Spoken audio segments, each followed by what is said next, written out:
পৃথিবীতে আল্লাহ পাক রব্বুল আলামিন যাই কিছু বানাইছে, সব প্রাণীর সব যত প্রাণী আছে দুনিয়াতে, সব প্রাণীরই কিন্তু একদিন মৃত্যুর স্বাদ গ্রহণ করতে হবে। তাহলে কেন আমরা ধলাকে কালা বলবো আর কালাকে ধলা বলবো? আমি আসলে এই কথাটার কিছুই বুঝলাম না। যেহেতু আমরা সবাই জানি যে আমাদের এই দুনিয়া থেকে চলে যেতে হবে, তাহলে আমরা সাদাকে কেন কালো বলি আর কালোকে কেন সাদা বলি? এটা আমার একটা প্রশ্ন সবার কাছে। ভাই, আমার বয়স চলে ধরেন এখন 34-35, এরকম চলে আমার বয়সটা। তো এই বয়সে ভাই, আমি ছোটবেলা থেকে আমার বাপ নাই। আমি এই বয়সে আমি কিন্তু কখনো বইসা খাই নাই, কাম করছি। লেখাপড়া শিখতে পারি নাই, কিন্তু কাম করছি, বাইরের কাজ করছি। যত প্রকারের গাধার পরিশ্রম আছে আমি এটা করছি। যেমন ঢালাই কাজ করছি, রিক্সা চালাইছি, পাও রিক্সা চালাইছি, মাটি কাটছি, ঠেলা গাড়ি চালাইছি, ঠেলছি মানুষের সাথে।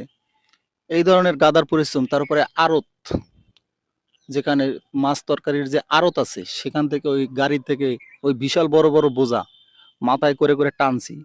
এটা আমার একটা কষ্ট, বা আমার যাই হোক, আমার কপালে এরকম ছিল। হয়তো আমার গার্জিয়ান বেশি ভালো ছিল না, পয়সাওয়ালা ছিল না, সেই জন্য আমি পারি নাই লেখাপড়া করতে। ওরকম সুযোগ আমার হয় নাই। আমার ছোটবেলা থেকে এখন পর্যন্ত কষ্টে কষ্টেই দিনটা যাচ্ছে আমার। তো এই হলো আমার, মানে আমার জীবনের ইতিহাস। তো কি বলবো আর?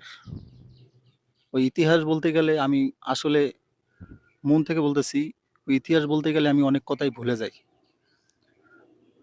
তো কিসের এত অহংকারী? আমার তো কোনো অভিযোগ নাই, আমার তো কোনো চাওয়া পাওয়া নাই, আমার তো কোনো চাওয়া পাওয়া নাই। আমি আল্লাহর কাছে একটা কথাই বলি যে, আল্লাহ তুমি আমাকে শরীরটা আমার ভালো রাখো, সুস্থ রাখো, আমি যেন কাজ কাম করে খাইতে পারি। আর যারা ক্ষমতার লোভে এই 2-4 দিনের দুনিয়ায় এত কিছু করেন, আমি বুঝি না আপনাদের মাথাটা আল্লাহ কি দিয়ে বানাইছে, আমি বুঝি না, আমার মাথায় ধরে না। তাহলে এত টাকা পয়সা কি করবেন আপনারা? এই টাকা পয়সা তো মনে করেন আপনার নামে একটা হবে, কি বলে, বিষ। জীবিত মানুষের গায়ে যদি বিষ দেওয়া হয়, এসিড দেওয়া হয়, সেই জিনিসটা যতটা বিরক্ত, যতটা যন্ত্রণাদায়ক হয়, আমি তো মনে করি মৃত্যুর পরে আসছে তো অনেক বেশি যন্ত্রণাদায়ক মানে হবে। যারা এই সাদাকে কালা বলেন আর কালাকে সাদা বলেন, আপনাদের কাছে আমার অনুরোধ,